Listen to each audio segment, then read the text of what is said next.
All right, so this is the fun part, adjusted R squared. So here we've got a simple linear regression.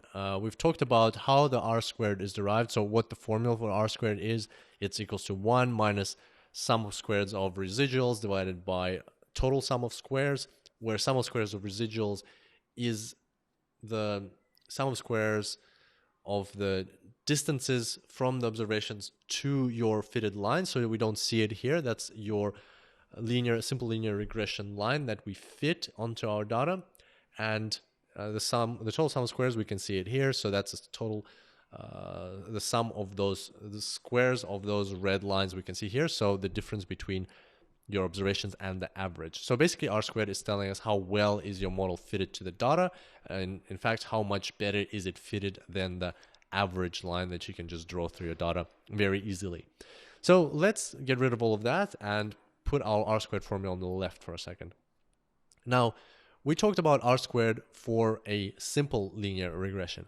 Well, the same concepts apply for a multiple linear regression. So for instance, with two variables, R squared would be calculated in the same way. We're just not going to go through all these derivations right now because it's just easier to visualize the way we've done it, and exactly the same concepts apply to a multiple linear regression.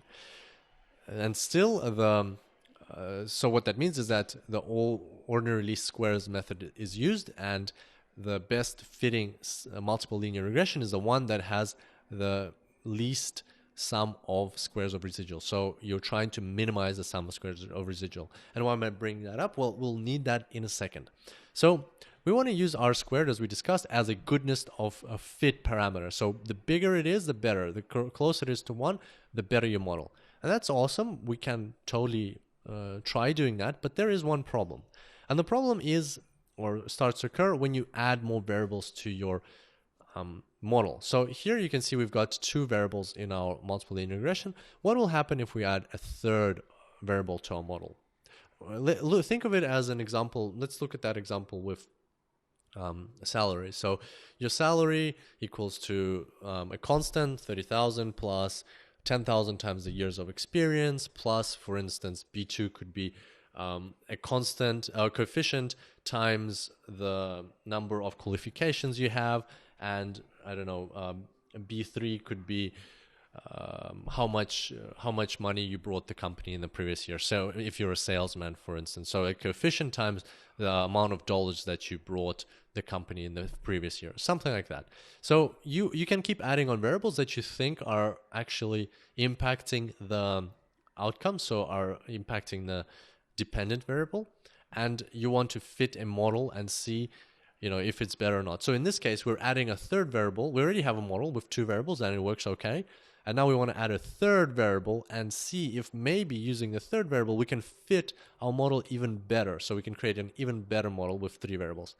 So how can we judge that? After we've added our variable and we've run the model, we can look at the R squared. Did the R squared get better or worse? So in fact, did the R squared increase, or did it decrease or stay the same? So the problem here is that R squared, because of these two things, R squared will never decrease. And let's go through that in a bit more detail. I'm going to use my mouse here because this is quite an important part. So R squared over here is equal to 1 minus sum of squared of residual divided by sum of squared of total. So once you add a new variable to your model, right, is going to somehow affect what the model looks like. And the fact that we're trying to minimize the sum of squares of residual, what that means is that either this new variable will help minimize the sum of square of residual, somehow the regression process will find a way to give it a coefficient that will help minimize the sum of square of residuals, and then in that case, R squared will happen to R squared. It'll be 1 minus something that is less than it used to be, right? Divided by the same value, because by adding a new variable, we're not affecting the observations, we're not affecting the averages of the observations, right? This does not change. So by adding a new variable, the regression process through this condition will definitely try to minimize this value, make it even smaller than it is currently. And that way, this whole part will decrease and this whole part will increase. So your R squared will increase. If it so happens that the new variable that's added, whatever coefficient you give it, a new coefficient you give it, if you cannot decrease SS residual, right, what will happen? Well, this coefficient will just become 0. It rarely happens. I don't think I've ever seen a coefficient like be exactly 0, and I'll tell you just now why. But in the worst case scenario, the regression process will say, nah, this variable is completely just making the model definitely worse, so I'll just put a 0 instead of this coefficient and forget about it. And that way SS residual won't change and R squared won't change. So you only have two options. Either R squared will increase or it won't change at all. So R squared will never decrease if you add variables. And why I say that B3 is never equal to exactly 0, because there can always be, or there will always be at least a slight random correlation between the independent variable and the dependent variable. It doesn't matter what you put in here. So even in the example when we're looking at salary, so salary equals years of experience plus how many qualifications the person has, and then we can add in what is the last digit of the person's mobile number, right? Of course, that is not going to, it doesn't have any correlation with the independent variable whatsoever. Well, there's no causative factor, there's no association between the two. The last digit of your mobile number has no effect on your salary. But if we add it in, and there will randomly be a slight correlation, it'll just be a random correlation, and the regression process will pick it up and will give it a coefficient, and R squared will probably decrease by that tiny little, or increase by that tiny little bit. And so that is why there's a problem with R squared.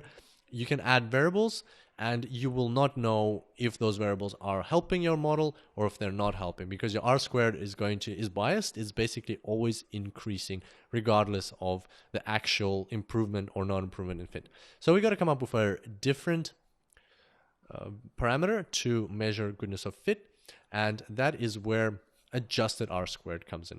And this is the formula for adjusted R squared. Here, P is the number of regressors, so the number of independent variables, n is the sample size, so it's over here. Now they say that adjusted R squared has a penalization factor. It penalizes you for adding independent variables that don't help your model.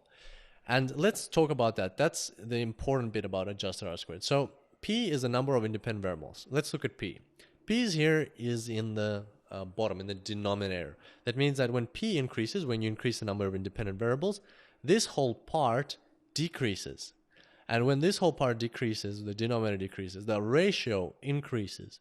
And as the ratio increases, this whole bit increases as well. And as this whole bit increases, 1 minus this whole bit decreases. So as you can see, as you're adding more regressors, the adjusted R squared is decreasing. It's going further away from 1. And that is the important part. Also, you can see here what happens when R squared increases. When just normal R squared increases, so this part decreases, right? 1 minus R squared decreases. And that means that this whole part increases. So you've got a battle here. On one hand, R squared, by adding a new variable, you're increasing R squared. So you're increasing adjusted R squared. But on the other hand, by adding new variable, you're increasing P. So you're decreasing adjusted R squared. And in that sense, it's a fair battle here. If your variable is not good, is not helping the model, then adjusted R squared, this will be an insignificant increase, and this penalization factor will actually drive R squared down, adjusted R squared down. If on the other hand, your new variable that you added is helping the model a lot, then the increase in R squared will be substantial, and it will overwhelm this penalization factor. So even though you'll still get penalized for adding a variable, the increase, the benefit to the model will be so great that even the adjusted R squared will go up. And so that's how the adjusted R squared basically works.